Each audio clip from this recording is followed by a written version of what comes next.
ഓം ശ്രീ ഗുരുഭ്യോ നമ. സാധകരെ ആദ്യകാലത്ത് അമ്മ ചായയും കാപ്പിയും കുടിക്കാൻ അനുവദിച്ചിരുന്നില്ല. പാലും വെള്ളം കുടിച്ചാൽ മതിയെന്നായിരുന്നു നിർദ്ദേശം. ഒരു ബ്രഹ്മചാരി പാലും വെള്ളം പഞ്ചസാര ചേർക്കാതെയാണ് കുടിച്ചിരുന്നത്. ഒരിക്കൽ പാലും വെള്ളം തയ്യാറാക്കുന്ന ബ്രഹ്മചാരിണി അമ്മയോട് ഉത്സാഹത്തോടെ പറഞ്ഞു, അമ്മേ, ആ ബ്രഹ്മചാരി പഞ്ചസാര പോലും ഉപയോഗിക്കാറില്ല, വെറും പാലുവെള്ളമാണ് കുടിക്കുന്നത്, വളരെ നിഷ്ഠയുള്ള ആളാണ്. അത് കേട്ടപ്പോൾ അവർ പ്രതീക്ഷിച്ചതുപോലെ സന്തോഷിച്ചില്ല. അമ്മ പറഞ്ഞു, എല്ലാവർക്കും ഒരുമിച്ച് പഞ്ചസാരയിട്ട് പാൽവെള്ളം ഉണ്ടാക്കിയാൽ മതി, എല്ലാവരും അത് തന്നെ കുടിച്ചാൽ മതി. പിന്നീട് അമ്മ അതിൻ്റെ മർമ്മം വെളിപ്പെടുത്തി. താൻ മറ്റുള്ളവരെക്കാൾ നിഷ്ഠയും ത്യാഗവും ഉള്ളവനെന്ന അഹങ്കാരം ആ മോന് കുറച്ചു കഴിയുമ്പോൾ ഉണ്ടാകും മോളെ.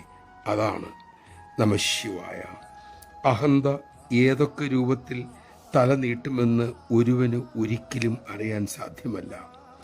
പക്ഷെ സദ്ഗുരുവിന് അത് മുളയിലെ അറിയാനും നുള്ളിക്കളയാനും കഴിയുന്നു.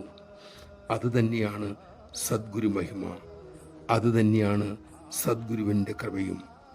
അമ്മയുടെ ആ മഹത്വം തിരിച്ചറിഞ്ഞ് അമ്മയ്ക്കൊപ്പം നിൽക്കാനും അമ്മയുടെ ഉപദേശങ്ങൾക്കനുസരിച്ച് ജീവിക്കാനും നമുക്ക് സാധിക്കട്ടെ.